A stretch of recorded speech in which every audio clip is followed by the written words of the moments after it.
Hi creative friends, this is Soraya and thank you so much for being here. So I allowed everything to completely dry and I'm gonna bring it up closer just so you can see some of the delicious things that are going on. So I painted over top of my 100-day mixed media portrait and I left quite a bit of it actually in this spread over here. So I am doing a still life on top of a mixed media portrait, and like look at that beautiful color field over here. Like I'm really loving that. There's writing, there's the kind of really faint reds and pinks that are picking up on the reds and pinks in the apple. There's a little bit of yellow here that's picking up on the yellow over here. I'm really loving this blue that was part of the dress in the mixed media portrait, but now it's like part of the shadow of the bowl. And I'm just really digging so much of what is going on. And one of the great reasons to work like this is that you are going to have things happen organically. They're like happy little accidents. Like I wouldn't necessarily think to do these things in this exact way if it wasn't for me using some of the initial spread. And one of the great things about mixed media is that, you know, anything goes. So like, you know, even if you're doing a still life, like you can use all of the techniques that you do in your art journal or in your portraits or whatever it is. Like I love adding writing to my backgrounds, and you know, I'm just really loving that little bit of text over there. And you wouldn't necessarily think that when you're doing a still life to add text, but it's actually really such a beautiful addition. It lends so much depth and character and interest. And I mean, I just love this little piece over here. And you know, there's some text over here as well. And actually I might go in with my pen and add more text because I'm just really loving this. And I can tell you for a fact that the next time I go to do a still life, I am going to add text because, you know, like I just am so loving it. Like, you know, it's so scrumptious. Anyways, you guys, I'm just going to dive right in here. And as you can see, I built up some of the apple over here, and I'm going to add a little bit more blue just because I want to build up my form. And this is my Dylusions ink spray, and it's kind of old, so the bottle, the spray part, it clogged up, so I just dipped my paintbrush in it. But one of the great things about this ink is that it is really, it's got a really delicious, high quality color. Like I don't know what they do, but it's very concentrated, so I really love that.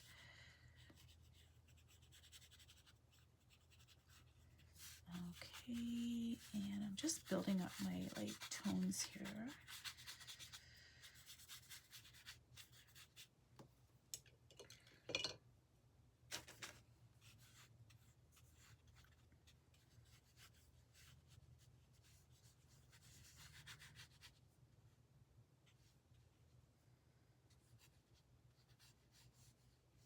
Okay, now what I'm going to do is I am going to add some shadows to the like this is going to be the fabric, and I'm going to bring this up closer here and just show you that I added tea bags to the front of the table, I guess. So basically, when I did my still lifes before, I talked about this. The things that are going to be in the foreground, I'm going to add more detail to it. I'm going to add more color.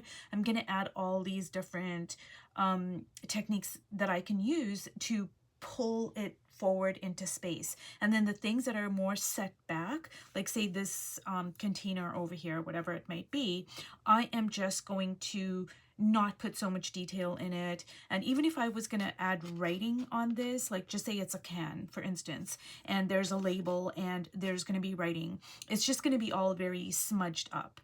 Actually, that's a good idea. I might just do that and kind of show you what I mean. So just say that this is a can or some, you know, a container with a label. So what I'm going to do is, and because it's sitting back in space, I am not going to put a lot of detail or a lot of anything on there. Whereas if it was sitting up front, then I could, you know, get more clear with the details, and I can even write text that's legible. But because it's sitting back in space, I'm gonna just even like just kind of suggest text. And what your eye is going to do, your eye and your brain together, is it's going to read it as further away. So, you know, when we're looking at art, so I'm just even gonna like suggest writing. Like I'm not even gonna write anything. I might, let me see. Okay, let's see here.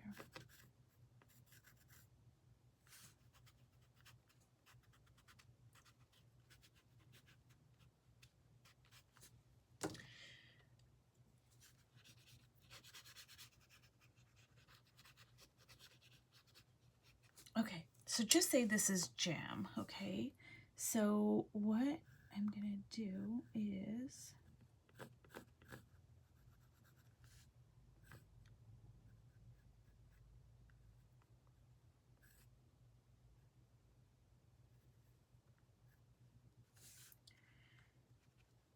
see, so I'm just suggesting writing.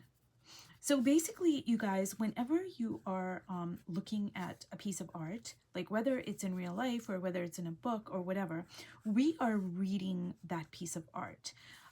Yeah, we're enjoying it. There's a lot of different things that are going on, but basically what we are doing is we are reading that piece of art.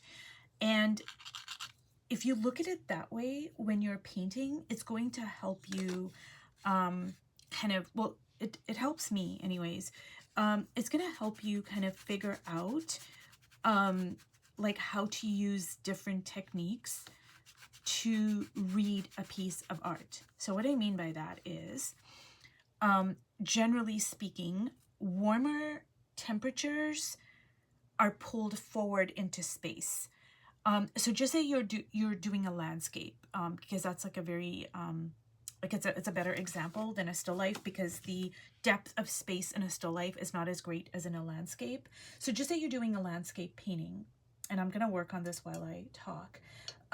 So just say you're painting a landscape, and off in the distance there is a tree that is turning, all the leaves are turning red because it's fall. So basically, if that tree is really far off in the distance, you're only going to suggest the red. You're not going to use really bold colors. You're not going to put a lot of details, etc. Because if it's really far off in space, then it's not going to have all of that. But just say there's a red flower or a pink flower in the foreground.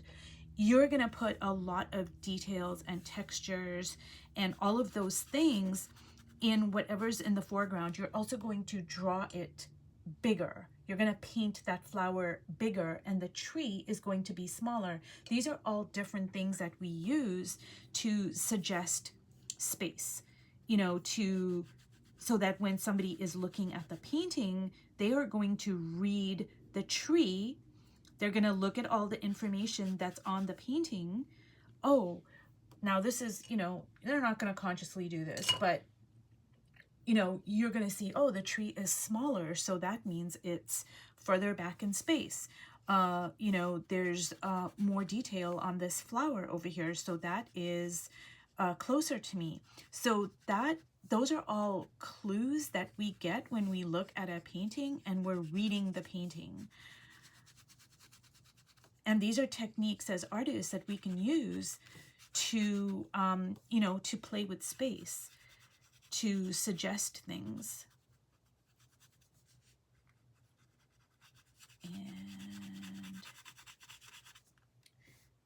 And so when I do the shadows, I'm just making this motion here because shadows are flat. And now what I'm going to do is I am going to drag some of this blue into the apple.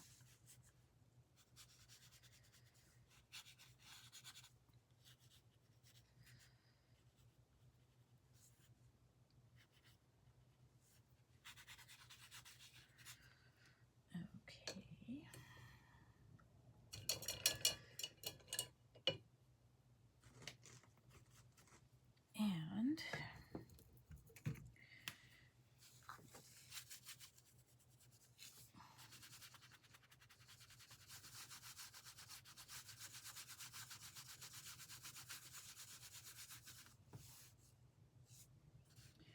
And also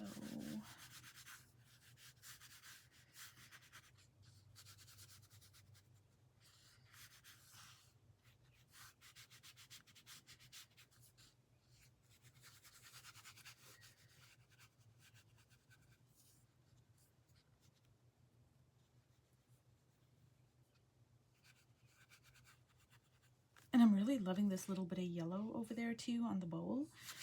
That's another little happy kind of accident. I wouldn't even call it an accident. It's just a happy little occurrence, I guess. And now you guys, I'm really loving this yellow over here. So I think I want to repeat it. Now I have one, well, I do have it in 3 places. I don't know if I should repeat it onto the bowl. I think I want to kind of add just a little bit of the yellow onto the bowl here, just to kind of keep my eye moving around the page. I'm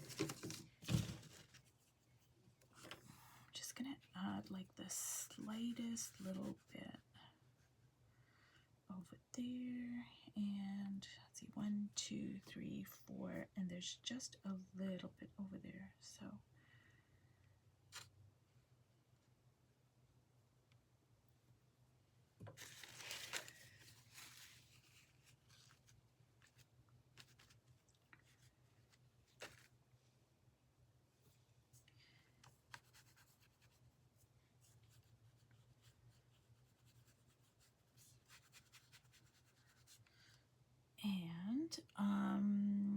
let me see here. I want some red.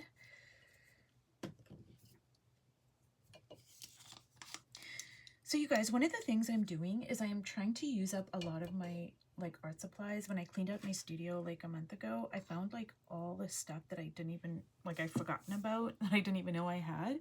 So I'm just trying to use up my art supplies here.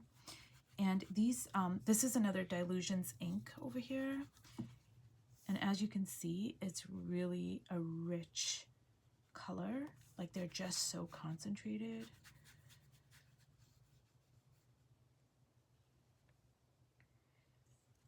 And I'm gonna just mix that up there with the yellow. And I don't know if I want to add some of this red anywhere else. Let me just put like a little bit of it.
And I might use some white, you guys. I've been using this cashew chalk paint here, but I might use some white for the fabric, like at the very front, like, you know, this part over here. I might use some white. I'm not sure yet.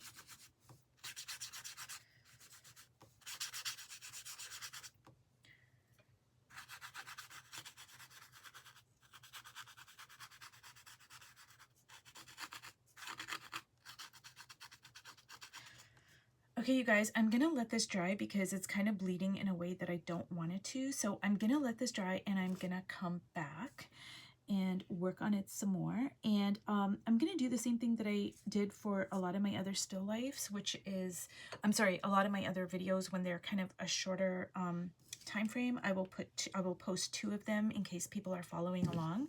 So thank you so much for watching, and I will see you in my next video.